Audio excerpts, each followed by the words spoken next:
Assalamualaikum warahmatullahi wabarakatuh. Alhamdulillahi ala ihsani wa syukru lahu ala taufiqi wa amtinani wa ashhadu an la ilaha illallah wahdahu la syarika lahu ta'ziman li sya'ni wa ashhadu anna Muhammadan abduhu wa rasuluhu da'i ila ridwani wa sallallahu wa sallama alaihi wa ala alihi wa sahbihi wa ikhwani amma ba'd. Ayyuhal ikhwah wal akhwat, a'azzani wa a'azzakumullah. Saudara-saudariku yang semoga dimuliakan oleh Allah. Seperti biasa di malam Rabu kita mengkaji pembahasan tauhid menggunakan kitab At-Tauhid karya Syekhul Islam Mujaddidud Da'wah Muhammad bin Abdul Wahhab bin Sulaiman At-Tamimi rahimahullah. Semoga Allah merahmatinya. Ya, pada pertemuan sebelumnya kita masih di bab man tabarraka bi syajaratin aw hajarin wa nahwihima. Bab siapa yang bertabarruk mencari berkah pada pohon atau batu-batuan dan semacamnya. Ya. Kita sudah masuk masalah-masalah atau faidah yang bisa kita petik dari bab ini. Terakhir kita sudah sampai masalah yang ke-8, bukan 19 ya. Jadi terakhir permasalahan 19 Bapak yang sudah kita sebutkan at-tasi'ata asyra, kata penulis ini rahimahullah, anna kullama dzamma Allahu bihil yahuda wan nasara fil Qur'an annahu lana. Bahwasanya segala yang Allah jadikan celaan kepada orang-orang Yahudi dan Nasara dalam Al-Qur'an itu juga ditujukan kepada kita. Segala sesuatu yang Allah jadikan celaan kepada orang-orang Yahudi dan Nasara dalam Al-Quran itu juga ditujukan kepada kita. Artinya, tatkala orang-orang ahlul kitab mereka dicela gara-gara apa? Minta dibuatkan apa itu? Datu Anwar, sembahan. Maka itu juga sebenarnya celaan kepada kita agar kita tidak meniru mereka. Ya, atau peringatan bagi kita agar kita tidak meniru mereka. Pokoknya apapun yang disebutkan oleh Al-Quran itu celaan terhadap ahli kitab. Misalkan ahli kitab dicela karena suatu perbuatan, maka itu juga menunjukkan kita juga harus menjauhi perbuatan tersebut. Walaupun ayatnya bunyinya celaan kepada ahli kitab, tapi sebenarnya itu berlaku umum. Contohnya, saya sudah menyebutkan contoh ahli kitab, kebiasaan orang-orang jahiliyah. Orang ahli kitab diantaranya, contohnya menjual ayat-ayat Allah untuk tujuan dunia. Mereka memelintir ayat Allah untuk tujuan dunia, seperti orang Yahudi terkenal seperti ini. Maka kalau ada, ini dicela dalam Al-Quran. Wala tashtaru bi ayati thamanan qalila. Jangan kalian menjual ayat-ayatku dengan harga yang murah. Menjual ayat bukan jualan Al-Quran Bapak ya. Jualan Al-Quran kamu jual ayat Allah dengan harga murah, enggak. Maksudnya ayat Al-Quran digunakan untuk kepentingan dunia, ya, untuk kepentingan jabatan, kepentingan kursi misalkan. Nah, ini nggak boleh. Itu meniru ahli kitab kalau kita melakukan itu. Nah, ahli kitab dicela gara-gara perbuatan tersebut, maka artinya perbuatan tersebut harus kita jauhi. Walaupun memang ayatnya celaan kepada mereka, tapi sebenarnya ini juga peringatan bagi kita. Lah Bapak ya. Sebabnya banyak kayak menjual ayat Allah dengan harga yang murah, atau seperti ta'assub, fanatik buta kepada pemimpin, kepada orang yang dipanuti. Ini kebiasaan orang jahiliyah. Nah, kita umat Islam, Allah sudah mencela orang-orang jahiliyah karena mereka fanatik buta kepada panutan mereka. Maka ini juga merupakan peringatan bagi kita agar jangan meniru mereka. Ya. Gak boleh kita fanatik buta kepada siapapun. Siapa yang fanatik buta kepada seseorang, benar salah diikuti, meniru, maka orang tersebut sudah meniru ahli kitab. Makanya kita sudah belajar di sini sempat disinggung bahwasanya orang ahli kitab Allah sebutkan dalam surat At-Taubah, ittakhadhu ahbarahum wa ruhbanahum arbaba min dunillah. Mereka menjadikan ahli ibadah dan ulama-ulama mereka sebagai Tuhan selain Allah.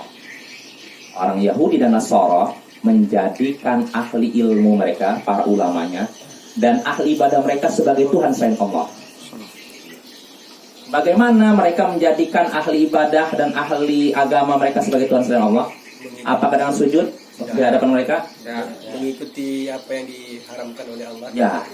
Jadi orang pemimpin ahli ibadah mereka, tokoh agama mereka menyatakan ini halal, padahal Allah haramkan. Mereka ikut-ikut, oh ya halal.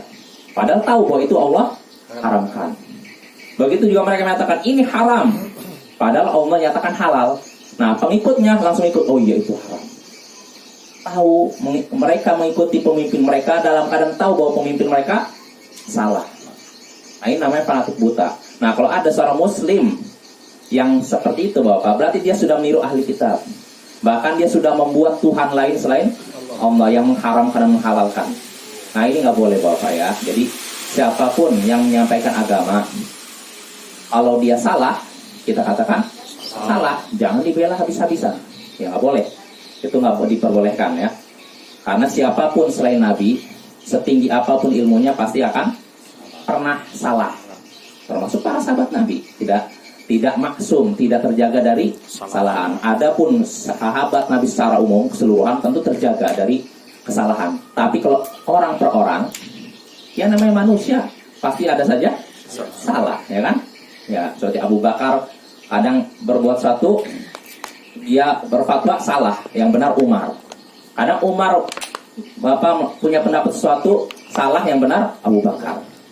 Itu menunjukkan tidak ada manusia yang lepas dari kesalahan. Tapi tentu saja kesalahan yang terjadi pada para sahabat Nabi itu hanya kecil dibandingkan Kebaikan kita. Ya, dibandingkan kebaikan para sahabat, kebaikannya banyak, kesalahannya yang sedikit. Dan kalaupun mereka ada kesalahan, maka kalau dibandingkan dengan kesalahan kita jauh sekali. Ya makanya kalau kita mau ikut ya, ikut orang terdahulu.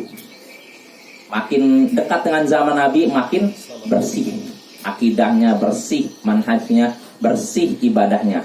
Tapi kalau kita ngikutin orang belakangan, sudah banyak bercampur indan itu. Makanya di antara slogan yang sering kita dengungkan, kita kembali kepada Al-Quran dan As-Sunnah dengan pemahaman para sahabat. Kenapa para sahabat? Iya, orang yang dijamin oleh Allah. Mereka sudah terjaga, akidah mereka terjaga berdasarkan jaminan Allah Subhanahu Wa Taala. Artinya secara keseluruhan ya. Adapun satu persatu bisa jadi salah. Tapi kalau mereka semua sahabat bersepakat, itu tidak mungkin salah.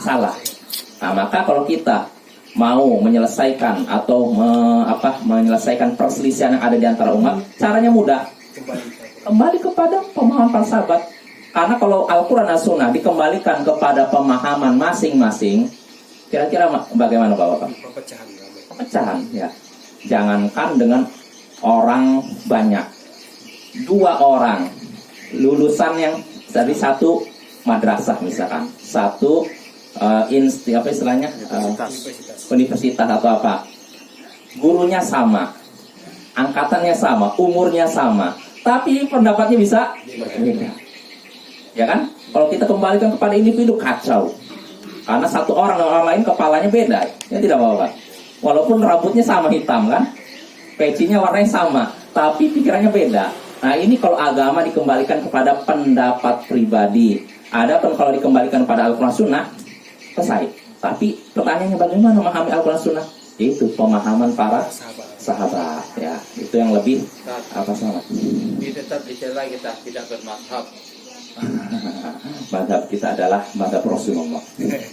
Ya, madhab juga ini sering saya ulang-ulang bahwa kita tidak ada kewajiban terikat dengan madhab tertentu. Tidak ada ayat dalam Al-Quran dan Sunnah menyebutkan ikutilah madhab Syafi'i, ikutilah madhab Hambali, ikutilah madhab Hanafi. Madhab ini sekedar kendaraan atau alat untuk memahami agama. Saya sudah memberikan contoh. Imam Abu Hanifah memahami dari ayat yang ada, menyimpulkan misalkan rukun sholat ada 10. Imam Abu Hanifah. Terus Imam Syafi'i muridnya atau Imam Malik berdasarkan pengamatan beliau dari ayat Al-Quran dan hadis, beliau menyimpulkan rukun sholat misalkan 11. Imam Syafi'i 13. Imam Ahmad misalkan 14. Nah ini berdasarkan hasil pemahaman mereka. Lalu dari hasil pemahaman mereka dicatat oleh muridnya, lalu disebarkan, maka jadilah yang namanya mazhab Hanafi, mazhab Hambali, mazhab Maliki, mazhab Syafi'i. Ya, ini kan artinya dari hasil pikiran apa? Istinbat, apa? Kesimpulan para imam. Istihad. Nah, artinya ya rujukan mereka memang Al-Quran Sunnah, tapi kadang hasil kesimpulan mereka beda. Maka kalau kita mau ikut satu orang seumur hidup, ikut pendapat Imam Syafi'i seumur hidup, ya kadang dalam suatu permasalahan terjadi beda pendapat. Imam Syafi'i berbegini, Imam Abu Hanifah begini. Nah, apakah pertanyaan yang saya mau nanya Bapak? Apakah dalam semua pendapat Imam Syafi'i benar? Ya. Kalau kita katakan benar, berarti kita sudah mengangkat Imam Syafi'i sebagai nabi, ya kan? Jangankan Imam Syafi'i, Abu Bakar saja pernah salah kan? Umar salah kan? Ya kan? Tapi tentu saja sekali lagi, ketika kita katakan salah bukan celaan Bapak ya. Banyak orang ngira kita, oh dalam masalah ini Imam Syafi'i keliru. Oh kamu mencela Imam Syafi'i, keliru kayak gitu. Artinya nggak ada manusia yang sempurna, ya pasti ada salah. Kalau kita katakan Imam Syafi'i nggak pernah salah dalam semua pendapat beliau, berarti kita mengangkat beliau sebagai nabi. Begitu juga kalau kita katakan Imam Ahmad bin Hambal selalu benar dalam semua pendapat, berarti kita sudah mengangkat Imam Ahmad sebagai nabi. Ya, iya. Makanya tugas kita di antara perbedaan pendapat yang ada, kan para Imam Abu Hanifah menyimpulkan begini, Ahmad begini.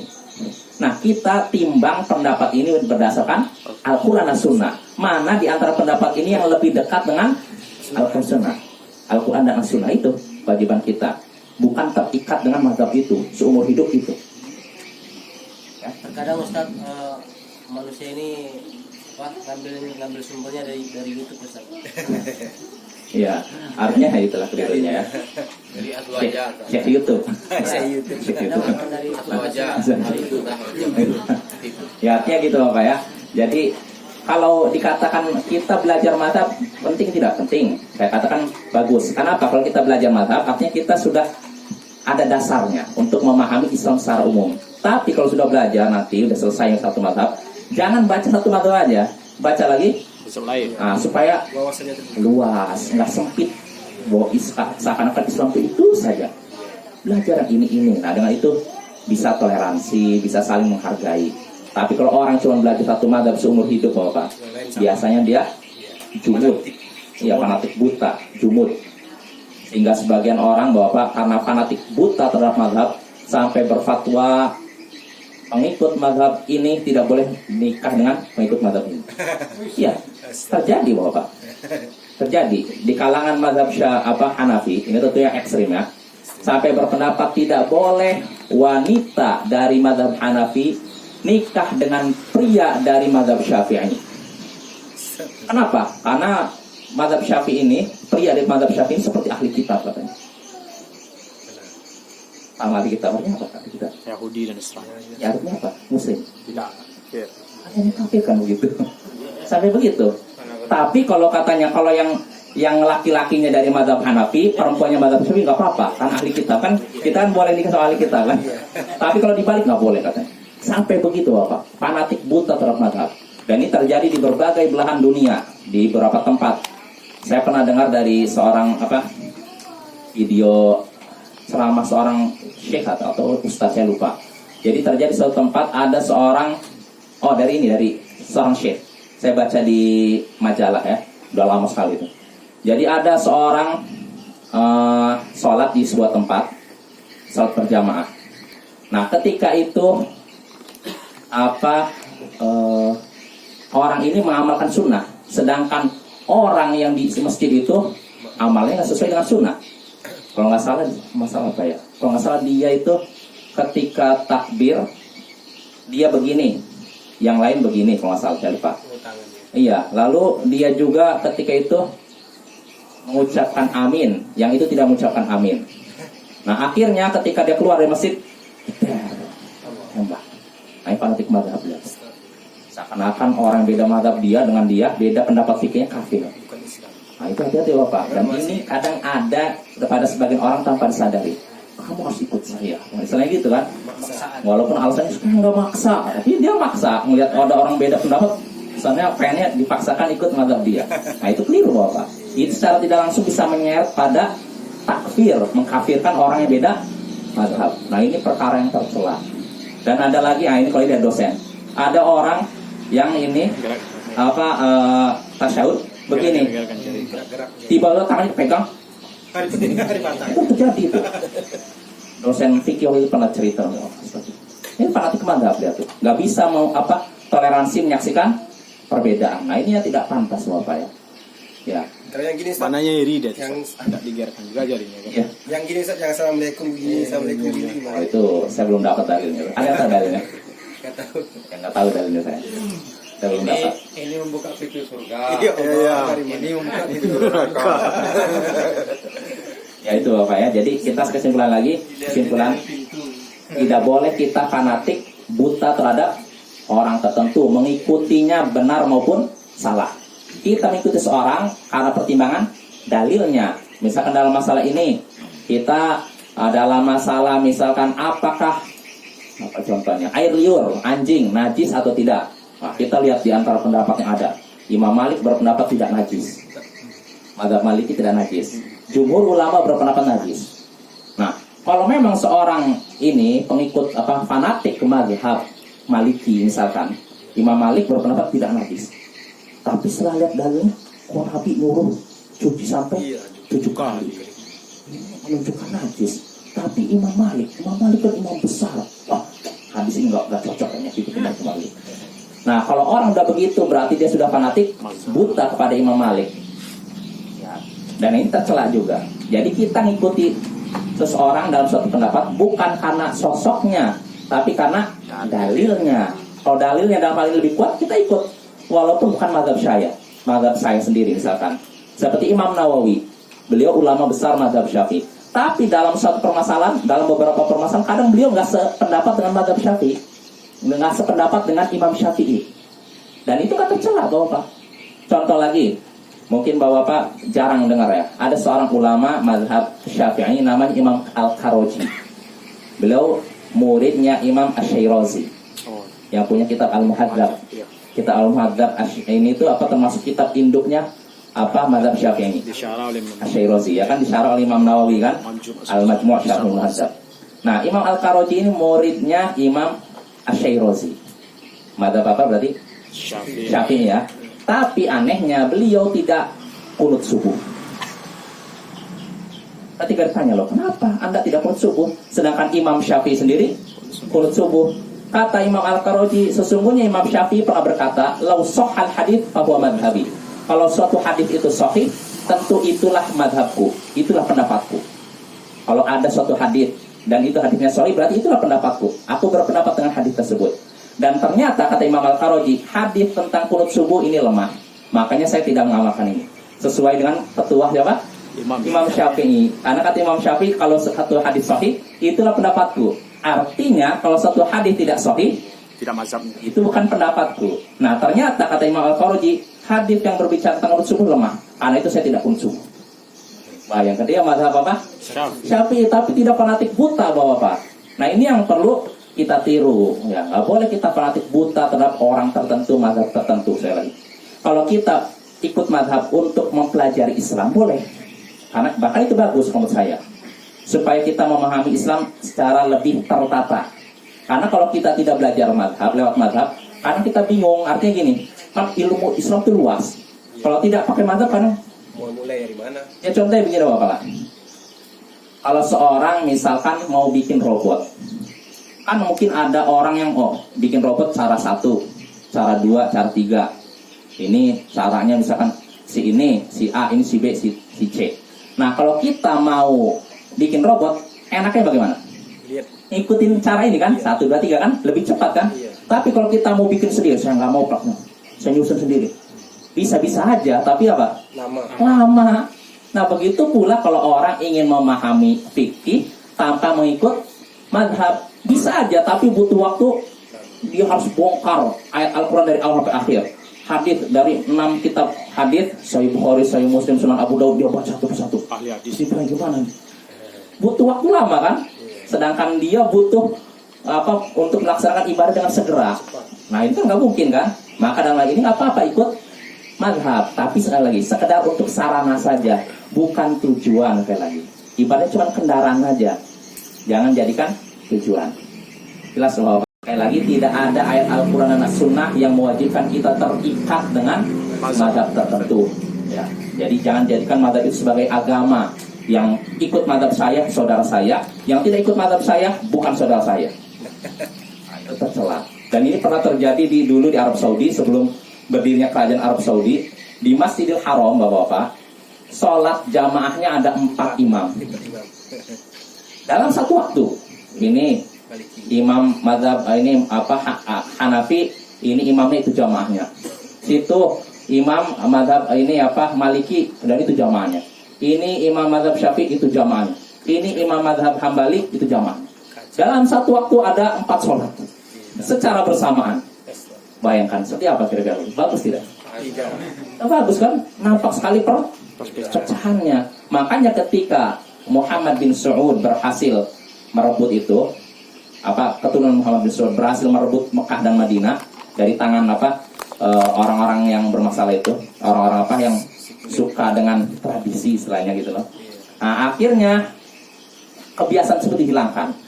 4 imam dalam satu waktu dihilangkan dan ditetapkanlah 1 imam untuk semua orang.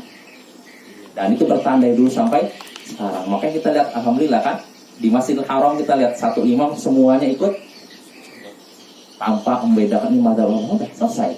Jadi kelihatan rapi kan, nampak bersatu kan. Coba kalau dalam satu waktu ada 4 imam, bagus begitu. Itu zikirnya Ustaz, ribut Ustaz. Itulah Bapak ya. Zikir sama bentrok. Kita kembali. Kita lanjut lagi. Jadi itu pembahasan tentang kebiasaan orang zaman jahiliyah ya. Kita lanjut. Al-Ishrun, permasalahan ke-20. Annahu yajuzu annahu mutaqarrarun 'indahum anna al-ibadat mabnaha 'ala al-amr. Fasara fi tanbi' 'ala masail qabr. Amma man rabbuk fawadihun wa amma man nabiyyuk famin ikhbari bi anba'il ghaib wa amma ma dinuk famin qawlihim ij'al lana ilahan ila akhirih. Bahwasanya sudah menjadi ketetapan menurut mereka bahwa ibadah itu berdasarkan perintah. Sudah menjadi ketetapan menurut mereka. Mereka ini siapa kira-kira? Sahabat. Para sahabat. Sudah menjadi ketetapan menurut para sahabat bahwasanya ibadah itu berdasarkan perintah. Ya tidak? Artinya kalau ada perintahnya kerjakan, tidak ada perintahnya jangan kerjakan. Ya, apapun ibadah, kalau memang ada perintahnya kita kerjakan. Tapi kalau tidak ada ibadah, tinggalkan. Kalau ada perintahnya, kita katakan itu sunnah Nabi. Baik hukumnya wajib maupun mustahab maupun itu sunnah atau mustahab. Tapi kalau tidak ada perintahnya, namanya apa? Namanya apa Bapak? Bid'ah itu ya. Bid'ah itu suatu ibadah, amalan yang tidak ada contohnya. Jadi kalau ditanya, misalkan Bapak ini kaidah penting nih. Jawaban penting, permasalahan penting kalau ditanya, kamu menyatakan ini bid'ah, apa dalilnya? Apa kira-kira jawabannya? Dalilnya, jawabannya Bapak ya. Kalau kita nyatakan ini perbuatan ini bid'ah nih, maka kalau orang yang kita tegurin bertanya, apa dalilnya bahwa ini bid'ah? Jawabannya mudah. Dalilnya yaitu tidak adanya dalil. Paham? Iya, dibalikkan. Dalilnya itu tidak adanya dalil. Karena kalau ada dalil itu bukan bid'ah, itu sunnah. Ya tidak? Iya. Gitu. Jadi kalau kita katakan ini bid'ah nih, amalan ini bid'ah. Loh, kamu nyatakan bid'ah, apa dalilnya itu bid'ah? Kita jawab dalilnya yaitu tidak adanya dalil. Iya, tidak ada perintah. Ya, dalil yang nyuruh ini. Kalau ada dalil tidak kita katakan apa? Bid'ah, itu sunnah ya kan? Jelas Bapak ya. Nah itu keliru juga. Dia sudah membuat kaidah sendiri. Berarti kalau dalam masalah ibadah selama nggak ada larangan kita lakukan apapun yang kita mau. Dia ahli usul fikih juga dia. Ahli usul fikih.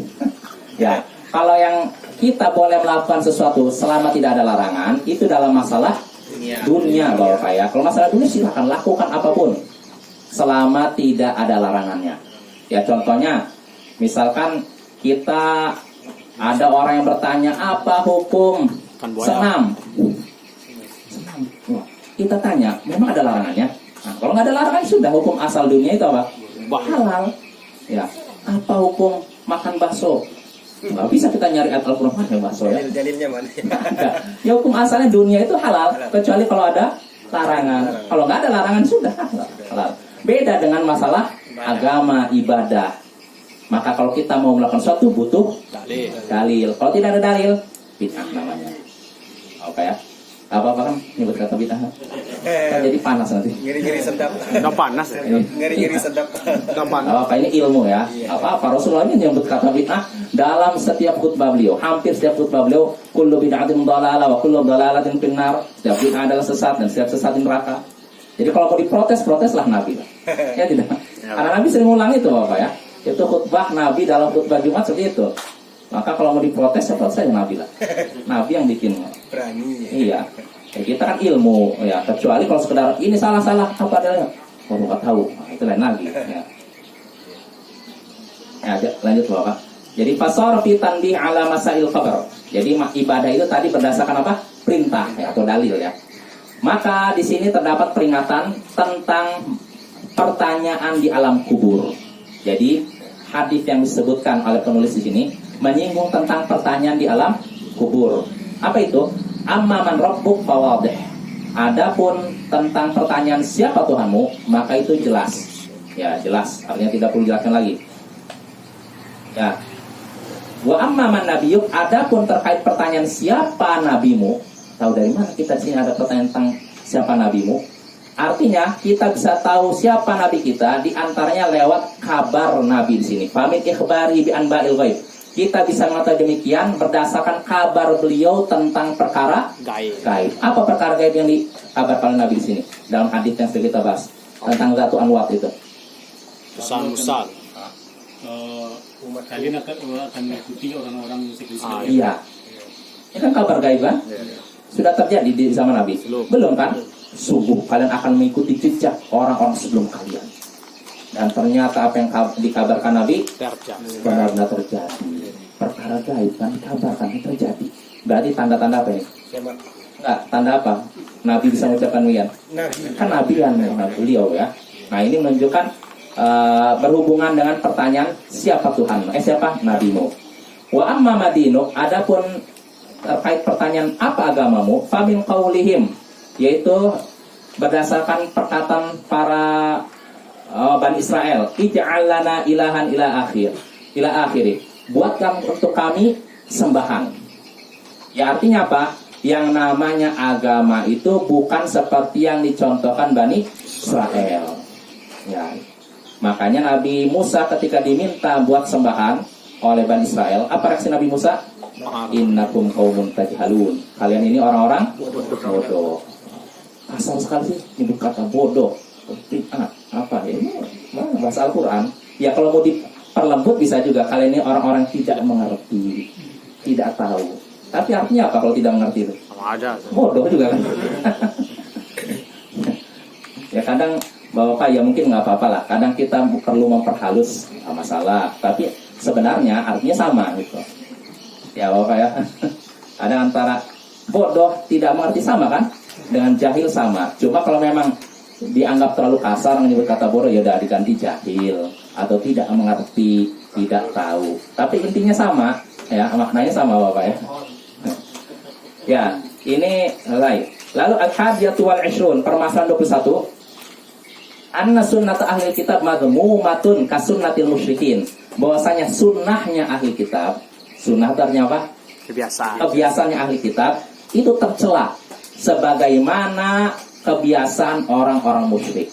Artinya yang dilakukan oleh Yahudi dan Nasara, kebiasaan orang-orang Yahudi Nasara ini tercela sebagaimana tercelanya kebiasaan orang-orang musyrik. Jelas Bapak ya? Jadi jangan kita tiru kebiasaan orang-orang Yahudi dan Nasara, gaya hidup mereka, metode beragama mereka, jangan kita tiru. Sebagai contoh, metode beragama apa? Nasara misalkan mengedepankan perasaan. Maka sebagai umat Islam kita juga tidak boleh beragama dengan modal perasaan. Rasanya ini dikir model begini kok rasanya sejuk ya, padahal dikirnya nggak pernah diajarkan Nabi. Akhirnya dikirnya pakai percobaan. Setelah saya mencoba gini, hati sejuk, tenang. Akhirnya setelah itu udah berarti ibadah ini bagus, dia ajarkan pada muridnya. Nah, ini nggak boleh beribadah dengan perasaan. Yang namanya ibadah harus dengan dalil. Ya. Ustaz, kalau orang seperti itu mengadakan ibadah yang tanpa petunjuk dari Nabi diikuti oleh orang-orangnya, itu termasuk ayat yang menuhankan gaib-gaib kan? Gimana ya? Orang Islam yang misalnya pimpinan di suatu daerah itu imam gitu, katanya ini amalan bagus ini, nggak ada mikir-mikirkan itu dari Rasulullah atau enggak, tiba-tiba diikuti oleh jamaahnya gitu. Apakah jamaah itu termasuk dengan ayat Al-Quran yang bilang orang Nasrani itu menuhankan rahib-rahibnya? Iya, kalau mereka tahu bahwa itu nggak ada contoh dari Nabi, bisa berlaku. Jadi Bapak, kalau ada orang yang taklid, ikut-ikutan orang yang salah, maka nanti yang kena siksa bukan orang yang salahnya, yang ikutinya pun kena juga. Jadi orang yang taklid tetap kena azab, Bapak ya. Yang selamat dari azab itu orang yang tidak benar-benar tidak tahu. Jelas Bapak ya. Walaupun orang taklid, dia kadang gini, orang yang ikut-ikutan, saya nggak tahu atau apa, nggak mau mikir ya, pokoknya benar lah ini apa. Oh, pimpinan saya benar, walaupun ini pokoknya benar lah. Dia mikirnya gitu aja. Pokoknya fanatik buta lah. Kadang udah tahu salah tapi mungkin ayatnya salah, yang ini benar. Nah ini fanatik buta. Ya. Tapi kalau orang yang benar-benar tidak tahu, artinya dia hidup jauh dari dakwah, dari ilmu, lalu terjatuh dalam kesalahan. Nah yang seperti inilah yang dimaafkan. Ya. Ada pun orang ikut-ikutan, artinya dia ada peluang untuk berpikir, tapi dia tidak mau berpikir, maka dia akan kena siksa. Jadi nggak mungkin nanti pengikutnya orang pemimpinnya, orang yang diikutinya nanti tanggung jawab enggak. Dia akan berlepas diri. Ngapain kamu juga ikutin saya? Gak tahu saya salah diikuti. Maka nggak akan lepas dari siksa Allah. Apakah kita yang tahu berada di posisi orang yang beribadah itu salah gitu, nggak ada tuntutan itu? Apakah kita termasuk di ayat Al-Quran yang orang yang berada di situ ditenggelamkan itu? Kan ada yang maksudnya orang yang di situ tapi tidak mengingkari. Iya, mengingkari tapi karena ya kita zikir sendiri aja. Ya selama mengingkari dengan hati. Ya mudah-mudahan enggak lah. Selama kita mengingkari, kalau bisa ada dengan lisan juga memberitahu begini. Karena kalau dengan hati aja kadang nggak tahu. Kecuali kalau orang paham, kenapa ya orang ini diam aja? Oh berarti dia mungkin berpendapat tidak boleh ini. Masalah kadang Bapak, pengingkaran itu dengan hati walaupun nggak dengan lisan ini kadang cukup. Bisa jadi misalkan ada orang, ya maaf nih, misalkan diajak konser musik, nah, tiba-tiba ikutlah, diam aja, ikutlah, nggak mau ikut. Nah itu mikir mungkin yang ngajak, kenapa dia nggak mau ikut? Nah karena diamnya itu, jadi dia tahu berarti itu mungkin tidak boleh. Nah maka diamnya ini udah cukup. Tapi kalau diamnya nggak paham, kenapa dia diam? Mikir terus kenapa dia diam? Nah maka kalau gini harus dijelaskan. Ini lapar. Ada cerita yang di Al-Quran orang yang ditenggelamkan di suatu padang pasir itu orang bukan Al-Quran, hadis. Hadis. Yang ikut tenggelam itu padahal kan dia tidak niat untuk menyerbu Mekah ya apa? Iya, betul. Tapi kalau ditenggelamkan itu juga. Itu gimana ceritanya? Ya itulah makanya yang dikhawatirkan. Makanya itulah pentingnya amar ma'ruf nahi munkar. Mereka yang lewat ini memang nggak ada menegur. Tujuannya enggak untuk. Iya, tujuannya ini disebutkan hadis Bapak. Dalam Riyadhus Shalihin, hadis kedua, yaghzu jayshun al-Ka'bata fa idza kanu baida min al-ard yukhsafu bi awwalihim wa akhirihim. Ada pasukan yang menyerang Ka'bah. Tatkala pasukan tersebut berada di suatu tanah yang kosong, padang rumput itu padang pasir, yukhsafu bi awwalihim wa akhirihim. Maka dibenamkanlah mereka semua dari barisan terdepan sampai barisan terbelakang. Pasukan ini mau menyerang apa? Ka'bah. Tapi ketika nyampe tanah lapang, belum nyampe Ka'bah nih, udah dibenamkan semua oleh Allah. Nah, Aisyah bertanya kepada Rasulullah ketika mendengar hadis ini. Kaifa yukhsafu bi awwalihim wa akhirihim wa fihim aswakum? Wahai Rasulullah, bagaimana bisa mereka semua dibenamkan dalam tanah? Padahal di situ ada pasar-pasar mereka. Apa maksudnya pasar-pasar? Ada orang dagang, mungkin kebetulan lewat, ayo mau Pak beli ini, beli minuman ini. Kaki lima. Ya, kan lesa minum, dan ada juga orang yang bukan termasuk anggota pasukan tersebut. Mungkin dia pasukan ini lagi lewat, dia ke sini, mau ke sana, lewat gitu. Nah, tapi Allah benamkan semua. Kenapa kok bisa orang yang nggak ada tujuan nyerang Ka'bah pun dibenamkan? Maka kata Rasulullah SAW, yukhsafu bi awwalihim wa akhirihim tsumma yub'atsuna 'ala niyatim. Mereka semua dibenamkan ke dalam tanah, dari barisan terdepan sampai barisan terbelakang. Lalu mereka semua dibangkitkan sesuai niat mereka masing-masing. Artinya apa? Orang yang niatnya nyerang Ka'bah Pertama dia di dunia udah disiksa, nanti di akhirat Tambah. siksa lagi. Adapun orang yang sekedar mau lewat tapi kena juga, dia memang kena siksa di dunia, tapi di akhirat Dengan tidak tunjangan. disiksa lagi. Ya, karena dia tidak ada niat ya. Ka'bah. Artinya di sini terdapat anjuran menjauhi pelaku maksiat. Kalau memang kita tinggal di suatu di suatu lingkungan maksiat, tapi tidak ada pengingkaran, ini bisa kena pelaku hadis ini. Tapi kalau kita ada pengingkaran, nggak, insya Allah nggak. Allah akan selamatkan berdasarkan firman Allah dalam surat Hud, wa ma kana rabbuka liyuhlikal qura bidzulmin wa ahluha muslihun. Tuhanmu sekali-kali tidak akan membinasakan penduduk suatu kaum secara zalim. Allah tidak mungkin membinasakan penduduk suatu daerah secara zalim, sedangkan penduduknya muslih. Muslih artinya Memperbaiki. kalau soleh baik, kalau muslih memperbaiki. Artinya apa orang muslih? Orang yang amar ma'ruf nahi munkar. Maka kalau bapak-bapak tinggal di tempat penuh dengan maksiat, penuh dengan syirik, selama mengingkari, selamat insya Allah. Tapi kalau cuma diam saja, nah ini yang dikhawatirkan. Ya, nah ini dikhawatirkan. Diam itu masuk kena, ya. Walaupun nanti di akhirat ya tentu saja tidak akan seperti pelaku maksiatnya. Jelas bapak ya? Ya, kita selesaikan yang paling terakhir nih. Permasalahan penutup bab ini ya. At-thaniyatu wal 'ishrun, permasalahan 22. Jam berapa ini? Orang untuk kajian. Ada ya. Permasalahan 22. Annal muntaqila minal batil alladhi i'tadahu qalbuhu la yu'man an yakuna fi qalbihi baqiyatun min tilkal 'adati liqauli wa nahnu hudatsa wa 'ahdin bi kufr.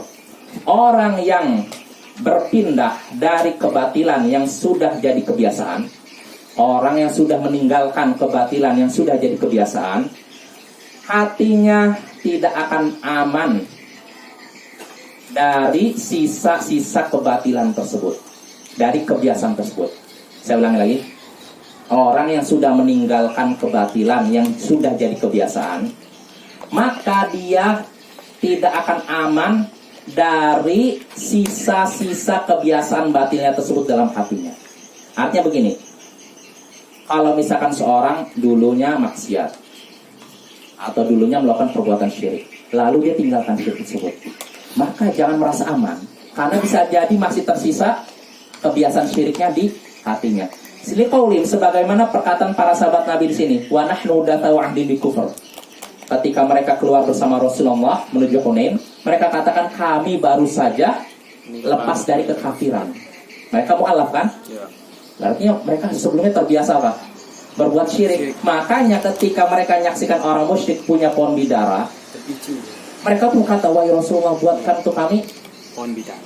kebiasaan dulunya ternyata masih Nempel. nempel. Makanya hati-hati. Orang yang dulunya pernah tenggelam dalam maksiat, tenggelam dalam musyrikan, hati-hati, jangan merasa aman, karena bisa jadi kebiasaan dulu menempel, masih nempel dalam hatinya, walaupun tersisa sedikit. Oh kayak gini Ustaz, kayak kan kalau dulu itu kan saya mendengarkan lagu, ada lagu yang di dalam hati itu udah masuk gitu. Ketika duduk di restoran dengarkan lagu itu, Otomatis gitu. tiba-tiba tangan tuh ketik-ketik gini. Nah, dia bisa jadi itu. Iya kan? Kebiasaan kita kan, kita udah meninggalkan musik ini. Nah, dulu mungkin lagu siapalah.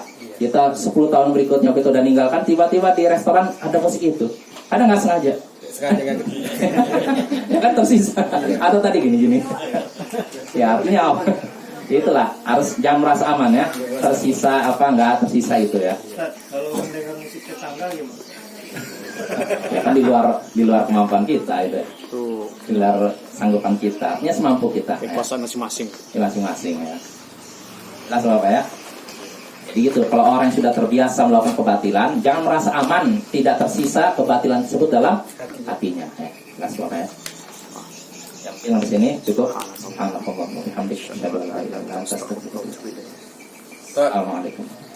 Jadi kalau setelah kita salat tidak ada zikir lah kita. Salat ada zikir lah. Zikir itu Ada sendiri. zikir sendiri. Iya. Iya, nggak ada. Ya, Nggak kan perlu. itu tidak Nggak perlu. gitu ya. Iya.